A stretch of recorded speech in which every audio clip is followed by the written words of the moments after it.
I've done a few videos on retirement planning recently, and inevitably there are some objections in the comments about whether retirement is even possible. Well, I'm here to tell you that it is, and this video is a kind of masterclass into the factors that make for a successful retirement and make it possible. I'll give you the information, but what will you do with it?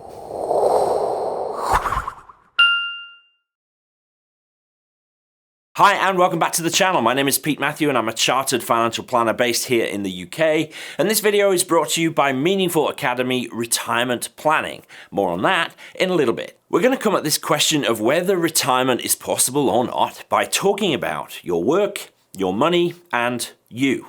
And I'm going to give you some things to think about in each of those.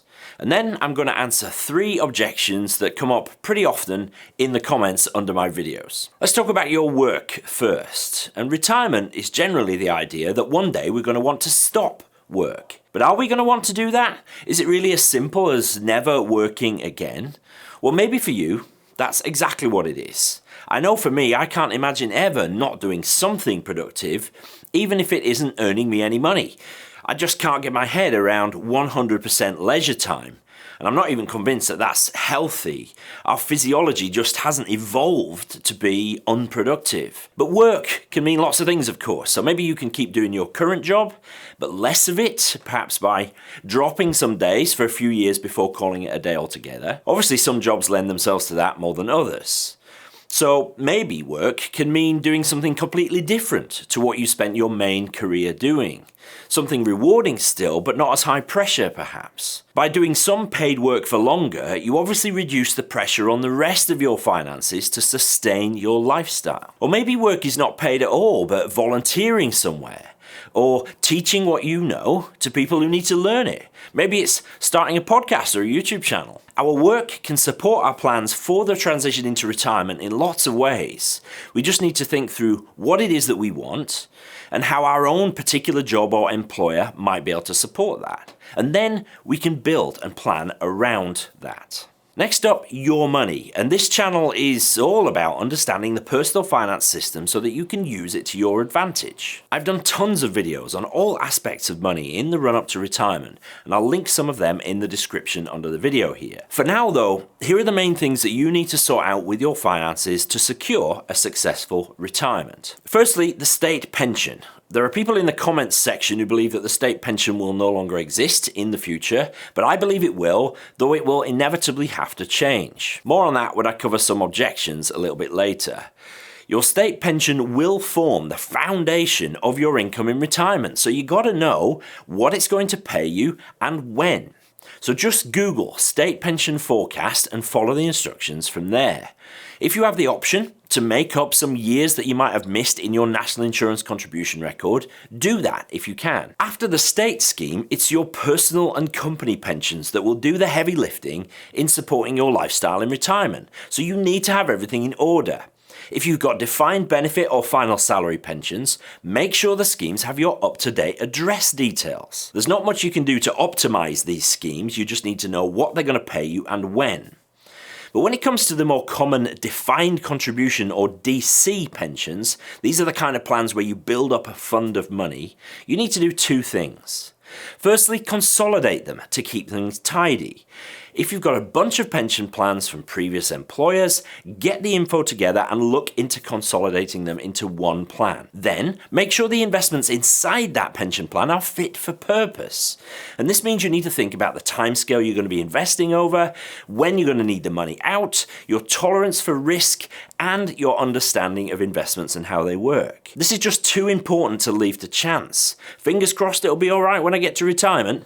Absolutely not. Take control. Be intentional. This is your future and nobody else is going to do it for you. With your pensions taken care of, you should then look to your other assets and sources of income. This is going to fill any gaps left by your pensions. So we're talking about cash in the bank, ISAs, maybe a rental property. What does it all come to and what might it provide for you one day in the future? Even your own home could provide some capital for you in late retirement in the form of an equity release. You have worked hard to build up whatever it is that you've got around you, and one day it's going to need to start looking after you in the twilight of your life. And finally, if you have designs on retiring early, that is before state pension age, then for a while your other pensions and assets are going to have to work harder. So if you're planning to retire at 60, but your state pension age is 67, say, then for 7 years, you're going to have to draw more out of your DC pensions or your ISAs or whatever to meet the standard of living that you want. And that's fine. It can be planned for, but it's possible to damage your portfolio irreparably in those early years, so that potentially it ends up running out before you do. And that's why I call this early retirement period the danger zone. Investing in retirement is different from investing in the accumulation phase of life. You need to be prepared for the danger zone by investing smartly and making sure you don't throw money away in unnecessary fees and taxes. So yeah, there's a lot to think about with your money in the run-up to retirement and as you cross the threshold. But it's not an insurmountable task. You've just got to take it seriously and crack on. Okay, if this is useful so far, I need you to do two things for me. The first is to hit the like button and subscribe to the channel if you're not already. I'm going to continually put up more and more videos to help you with retirement and other times in our financial lives. But if you really want to take this stuff seriously and plan for your retirement, check out Meaningful Academy Retirement Planning. This is where I put my most distilled learning with video lessons, calculators, worksheets, live Q&A calls with me, plus access to the most powerful financial planning software in the world. It's called Voyant Go, and I'll teach you how to use it. Best of all, there's a thriving community of people in similar situations, all looking to help each other out by answering questions and providing mutual support. So head over to meaningfulacademy.com/retirement planning and find out more. And if you decide that it's for you, don't forget to use the coupon code YouTube at the checkout for a deep discount. Okay, we've looked at how your work and your money can support your retirement plans. But the final and most important element is you, yourself. I mean, we're talking about your retirement after all. It's uniquely yours and nobody else's. And if it's going to be as fulfilling as you would like it to be, you need to be able to enjoy it. Now, obviously, physical health is a large part of that, but I think people underestimate just what a big emotional and psychological impact retirement can have on them. Some cope with it just fine, but others really struggle, and the feedback that I've had from videos dealing with this show just what a wide spectrum of responses there are. Certainly, we need to keep our minds occupied. Getting older can be a bit depressing. Our minds might sometimes go to dark places as a result. So having something to occupy our minds and our time helps keep these thoughts at bay. So that might be hobbies, working, volunteering, writing a book, art, sports, committee membership, anything really. Being mentally occupied in some way is obviously a good thing. And we all know that physical activity is a good thing too, not just for bodily health, but because the link between physical activity and mental health is well proven. And you also need to think about how active a part you want to play in managing your finances in retirement. If you don't want to, then it's a great idea to seek professional financial advice. Form a relationship with an advisor who is working in your best interest. Hold them to account as they create and maintain an ideal retirement plan for you and with you. Yeah, it's going to cost you money, but a good advisor should justify their fees many times over. Look for an independent, chartered financial planner and speak to 2 or 3 before you make your decision. Find somebody that you think you can work with for the long term. Seek a recommendation from friends or family and trust your gut instinct. Folks, you will be the deciding factor in whether your retirement plan succeeds or fails. So you need to be in good shape and you need to surround yourself with people who will help you. Okay. We've talked about the contribution of your work, your money, and yourself on your retirement plans, but I get loads of comments that suggest that the whole thing is just a waste of time. When it comes to retirement specifically, I get 3 main objections. Firstly, they keep changing the rules. They keep moving the goalposts. The state pension age keeps moving. It's going to be 80 by the time I get to retirement. They keep changing the rules on pensions. Look, I get it. The reason I have a job is to help people navigate the personal finance system, and yes, it does keep changing. But people still retire all the time, and it's just stupid to think that because the rules are changing, it's not worth bothering to plan at all. Instead, we just need to plan around the changes as they come. The second objection is that pensions are terrible. They're taxed when you take money out. The government limits how much you can have in and put in. They limit when you can get money out. So surely ISAs are so much better and more flexible. Well, some of those things are true, but that doesn't make pensions bad things.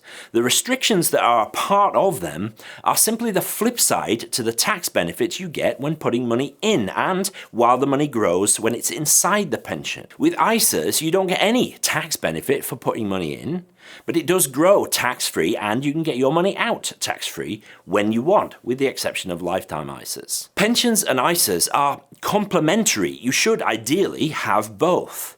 And one of my most popular videos compares pensions and ISAs and puts some numbers on how they fare against each other.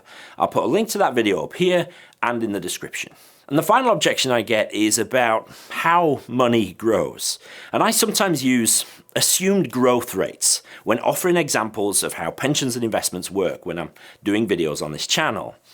In the pension versus ISA video that I just mentioned, I use 6% as an example growth rate. And I get tons of comments asking where it's possible to get a 6% return, and quite a lot of comments that show that loads of people don't really understand that money inside a pension and inside a stocks and shares ISA is invested. These are not bank accounts paying interest. The money is at risk, and the quid pro quo for taking that risk is a higher return, hopefully, as long as A, you stay in for long enough, and B, you don't panic at the first sign of a falling market and bail out. It is my life's work to help people understand this stuff. It really isn't difficult, but we don't teach it in schools or colleges or in the workplace, and so it's left to content creators like myself and others to fill that gap on platforms that are unfortunately also full of charlatans and crooks. I mean, how are you supposed to tell the difference? Man, it makes me so cross. Personal finance is a life skill. It's like personal hygiene or being able to feed ourselves. In a world that, like it or not, is driven by economic factors, we need to understand money and make it work for us and not just let it slap us around so much. Okay, let me step off my soapbox and conclude this video. Your work, your money, and you.